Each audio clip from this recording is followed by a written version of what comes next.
Before making this video, I was thinking, man, DeFi protocols must be extremely profitable. I've been hearing the real yield narrative, sustainable yield protocols, and I was like, I'm just going to go ahead and look into the data and see what's actually making money and what's turning a profit. And I was actually shocked at what I found. DeFi is bleeding cash. The current trend in sustainable yields and real yield protocols is actually not sustainable. In fact, if you look into the details, some protocols are lucky to break even or even squeak out a profit. I made a fancy presentation for you guys to follow along, but basically, like I just said, the current trend in sustainable yields or real yield protocols, it's more of hype than reality. Now look, I get it. Chasing the yields are fun, especially when it comes to DeFi, but they can bite you in the buns, especially in a bear market. Let's go ahead and take a look at a couple of the top DeFi protocols and show you what I'm talking about. GMX. This is the one that's ringing everyone's ears right now. This is literally spearheading the sustainable yields. All you hear is, oh, GMX, it's the next big thing. This is that. Well, this protocol may actually not be what it seems. In fact, looking into the research on it, the GMX token and protocol itself is actually losing money. Oh, and one thing to mention, I'm referring to the token. I'm not referring to the protocol. So using the protocol is profitable, especially if you're able to farm the rewards and go about them accordingly. But a reminder, I'm talking about the token of the protocol itself. So this is how I come to this conclusion. The top screenshot you can see, well, actually my finger can't touch it. The top screenshot that you can see, which is this thing right here, this actually shows the current fees. As of December 6th, the fees were about 129,000 for that day, whereas when crypto was going nuts and ham, like up and down, decentralized, all kinds of garbage, which was like a couple weeks ago with the FTX fallout, they actually had as high as $1.8 million in trading fees, which is super good, but it was heavily skewed. You can see on average, it probably ranges between $200,000 to $450,000 every single day. So we're just going to keep that in mind. And that's as long as there is a lot of volatility or at least some trading volume. This little pink screenshot I have here, this is the 7-day average trading volume, which is $289,000 for 7 days. Not super good. So let's just call it 200,000 on average every single day. We'll give them the benefit of the doubt. Below this screenshot down here, this is the token inflation. There's about 100,000 tokens that are released every single month. Let's just assume that the token price is $50. If 100,000 tokens are emitted every single month, that's $5 million in liquidity mining incentives. So this is basically paying people for being a GLP provider, GMX staker, etc. So that's about $166,000 per day in inflation. Now you're like, whoa, Drake, it's profitable. It's averaging $200K a day, right? Well, not so much. This is a snapshot on Token Terminal. These guys are actually losing money. Their earnings are in the negative, where they did peak above on the earnings when, it was super volatile with FTX. As you can see, let's see, this way. That little blurb right there, you see how it's above the horizontal line and the rest of the purple are below it? Yeah, that's negative earnings. So you're probably thinking, why in the world is it negative? Well, it's because the stakers only get 30%.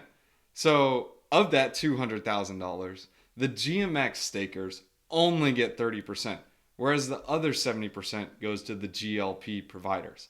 So overall, the protocol is losing money. Now, let's take a look at another protocol. This is SushiSwap. So the screenshots we have on the screen, the top one is going to be your earnings. This pink one, man, it's opposite of what I do.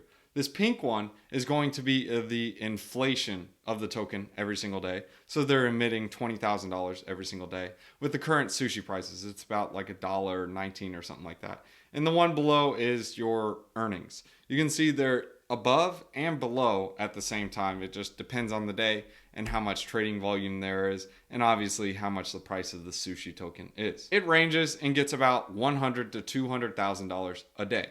And we're going to give them the benefit of the doubt. You can see the earnings, the very, very top screenshot. Most of the time, they're lucky to be above $150,000 in earnings every single day. At current prices, $1.19, it's emitting $20,000 a day. in sushi tokens. That would make sense to be profitable. Well, most of the fees are actually going to the LPs. So the sushi stakers only get 0.05% of that 0.3% swap fee. So on some days it's green, as you can see down here, and others it's not, as you can see down here. But overall, basically, it's a break even. This doesn't even factor in paying the team to keep on building. So the workers that are working on the sushi protocol, how do you think they eat? Well, you gotta pay them, and that's paid in the sushi token. Now, let's give a story of Aave. This one also has a similar story. They are squeaking out a profit, but again, there are a lot of external vulnerabilities that are magnified in the bear market. This is a screenshot. I'm not going to go into all those other screenshots to break it down. I think you guys understand the drill and what to look for. This is Aave. You can see they're barely squeaking out a profit, with the purple being their earnings. Sometimes they're in the negative, sometimes they're in the positive, but overall, you can see here it's negative. The Aave token itself, the amount of money it's making is not profitable. In fact, this doesn't even include paying the devs. These are some additional notes I want you guys to keep in mind. If you're barely making a profit or not even making a profit, why is it worth taking the risk? Remember, GMX, they had that exploit on Avalanche. Now, I'm not trying to FUD or anything. This is actually what happened. The Avalanche token price was manipulated and the GLP stakers were at a loss and they lost money. The GLP stakers and their liquidity was drained. And Aave, for example, these guys recently just got bad debt. It was like a week or two ago. Guy named Abraham, or AV for short, basically figured out that you can exploit the Aave protocol by manipulating the price of a illiquid token. Not illiquid like a NFT, but illiquid as in the market cap is $1 billion and the liquidity is like, let's say 50 million, for example, because most people are staking or it's locked up, etc. So these are just a couple of the risk factors. GMX and Aave both have exploits, and there are several other protocols that have had exploits. The summary I'm trying to put across is that a lot of these protocols do promise profitability in the future, but remember, right now it's a bear market. And if it can't live till the future, then why does it matter? And even if it does live to the future, can it compete with the other liquidity mining incentives? Probably not. And this is mainly why even in TradeFi, a lot of the tech stocks and high flyers are just getting hammered. It's because they don't have earnings, even though they are actually providing a service. These are actual companies and they're actually filling an actual need, and they're getting hammered.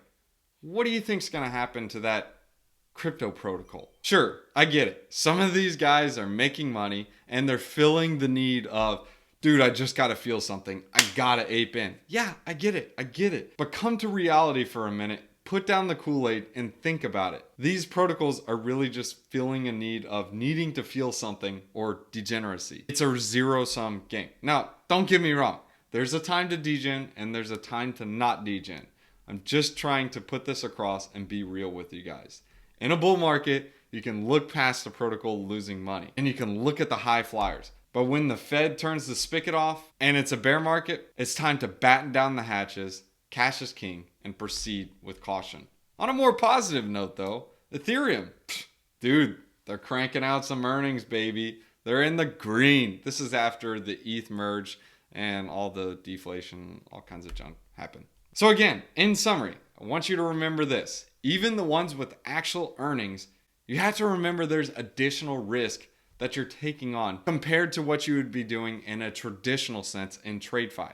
So if you're speculating on a high flyer like Twilio, Cloudflare, GameStop, whatever you want to call it, these companies still actually feel a need, but they don't have the risk of smart contract risk, exploits, hacks, etc. Look, I'm not trying to be doom and gloom. I'm just trying to be real, and I'm trying to help you understand the risks. There's a time to degen, and there's a time to protect your capital and live for another day to degen again. The market is risk off.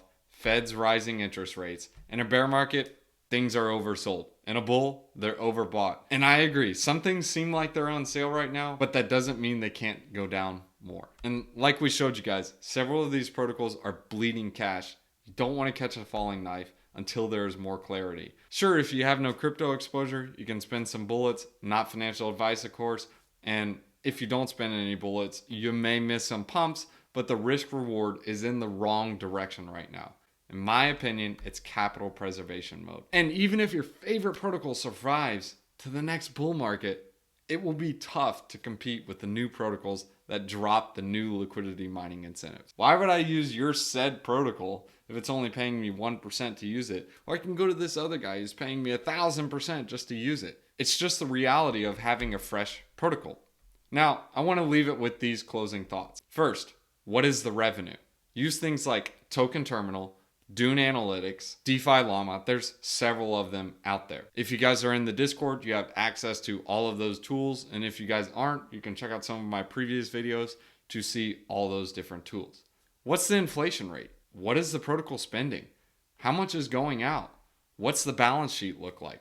Third, what percent of the revenue actually goes to token holders? With GMX, for example, stakers only get 30% of the revenues. And right now, I am still looking at protocols, and sometimes I do have to feel that urge of needing to feel something. So sometimes I'll deploy some here and there. But yes, you still need to look at these different protocols, see what they're doing, see their runway, see who's building. Now is the best time to start picking those different protocols out. If you guys are in the Discord, you guys already see what I'm looking at. You can also check out some of my other previous videos to see some other tokens that I'm looking at currently. But again, right now, cash is king. I hope you guys enjoyed this video. If you guys did, drop a like, leave me a comment, tell me what you guys are looking at this bear market, and hit that bell notification. That way you guys are notified every time I make a new one. I try to make a video once or twice a week. And if you want to see what I'm doing in the markets and stay up to date every day, you can check out the Discord in the description below. Let's hit you with that wisdom one-liner. Project Sector 10 versus 2. Ill-gotten treasures have no lasting value, but righteousness delivers from death. Be good, be righteous. Peace. NordVPN did sponsor the channel. You guys can get a VPN and get 3 months free.